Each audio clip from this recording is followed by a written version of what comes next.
Good morning, everyone. Good afternoon, actually. Thank you very much. Got to thank the Creative Summit for having me and everyone here for coming to listen to me speak. I am the CEO of AeroCine. Many people, of course, know me for my work in 3D. I've developed a number of stereoscopic technologies and systems. We were the first to create an integral 3D camera. Many people know me as a guy who has innovated technologies for Steadicam and a variety of innovative 3D technologies, including the quarter wave retarder, which many of our friends and competitors around the world are using to improve the optical performance of beam splitters.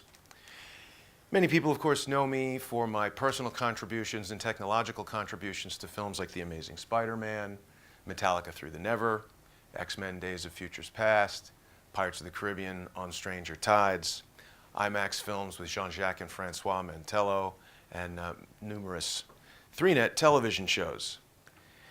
And of course, people also know me as a guy who is constantly tinkering with technology and integrating things in ways that people say would be impossible. This is an industrial automation robot turned motion control platform created by our friends at Bot & Dolly in San Francisco. And this is the platform that was utilized on Gravity, I should say the motion control platform that was utilized on Gravity to create a lot of the zero-G effects. And it was thought by basically everyone, including Bot & Dolly, that it would be impossible to integrate a traditional 3D beam splitter on this incredibly active motion control platform. But of course, you can see right there a 21st century 3D BX 3.5 with two phantom mirrors. So doing things that people consider impossible is something that I'm quite well known for. And many people also know me as a guy who is integrating a lot of different 3D camera systems in helicopters in a variety of ways. This is a photograph from about 2006. That's me with Nelson Tyler. Nelson Tyler invented the Tyler mount, which for many, many years was the de facto standard for aerial cinematography. And that's a hyper-stereoscopic uncompressed system that we created for a project with Jeff Kleiser. But I'm possibly best known for my modesty. But of course, I'm not here to talk about 21st century 3D.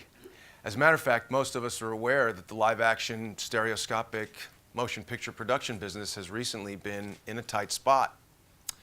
And sadly, like many of us, I've been forced to consider, well, what else would I do?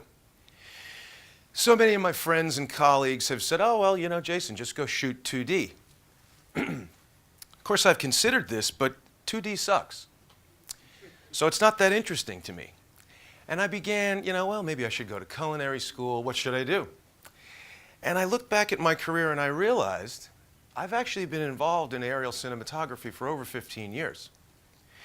And I've done it on a variety of different productions, in a variety of different helicopter configurations, with a wide range of camera configurations, and for many, many years. Each of these represents a different camera configuration, a different helicopter. There's Jeff Kleiser right there with the hyperstereoscopic system that we created. We've used nose mount systems from Tyler. This is a Tyler middle mount with a Red 1MX system. This was utilized on Light the Wick.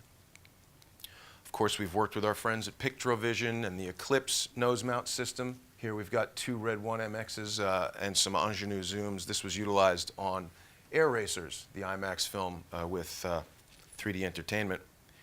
And just another shot of the Eclipse. You can see it's quite a bit of equipment, and there's great expense, obviously, involved in shooting from a helicopter. As a cinematographer and stereographer, however, my biggest concern with shooting from a helicopter is the danger factor. This is a sequence shot probably on my cell phone from inside the helicopter on Light the Wick. And you can see we are very close to the mountain in the helicopter. I've heard my fair share of altitude alarms in helicopters, and I'm not interested in hearing too many more of those. I'll give you another view. I apologize for the low-quality mobile phone video. This is someone standing on the mountain. That's us in the helicopter and Light the Wick. So a couple of wind gusts, and it could be a bad day. Many years ago, when the AR drone came out, which was a $200 toy, basically, it's a micro-helicopter platform controlled by the iPhone, I got very interested in this. And here's a short clip recorded from the AR drone in my home in Los Angeles. And I would reiterate that I am not the pilot for AeroCine. I am the CEO. You can see my confusion in operating the controls there. And it's not the best cinematography anybody's ever seen. But it became clear to me that this micro aerial platform had a tremendous future. And so we formed AeroCine. AeroCine is a new micro aerial cinematography company, but we're not just a bunch of guys flying around Canon 5Ds or Red Epics with lightweight lenses and things like that. The goal of AeroCine is to eliminate the perceived limitations of micro aerial platforms for cinematography. We've been flying stereoscopic Red Epics with ultra-prime lenses, and we are really, really excited about this platform. We're able to fly these payloads of up to 20 pounds, maybe 10 kilograms, something like that, for 10.5 minutes. We've done everything to modify the rotor configuration and just tweak this thing out to the utmost extent. Now, this is one little piece of video I'd like to share with you. We've been working with ARRI CSC. At the end of February, we flew an Alexa XT, and this is some video footage from that. Now, this actually wasn't even the perfect configuration. We had a lot of extra equipment on there. We just basically showed up at ARRI, loaded up an Alexa XT. We didn't have the right power adapter, so there was additional weight on there. And we got an 11-minute and 4-second flight. We've decided that we're going to create a platform where the top cinematographers in the world no longer have to feel restricted by micro aerial cinematography, and to alleviate the danger and the huge expense. It's important to note that crafts like these aren't necessarily replacements for traditional helicopters. They can be in certain instances, but it's really a new platform that allows you to create shots that you just were not able to create without this type of platform. And you can see the level of excitement that was generated among the entire staff at CSC. We had basically everyone out in the parking lot, the CEO, all the sales reps, all the technicians.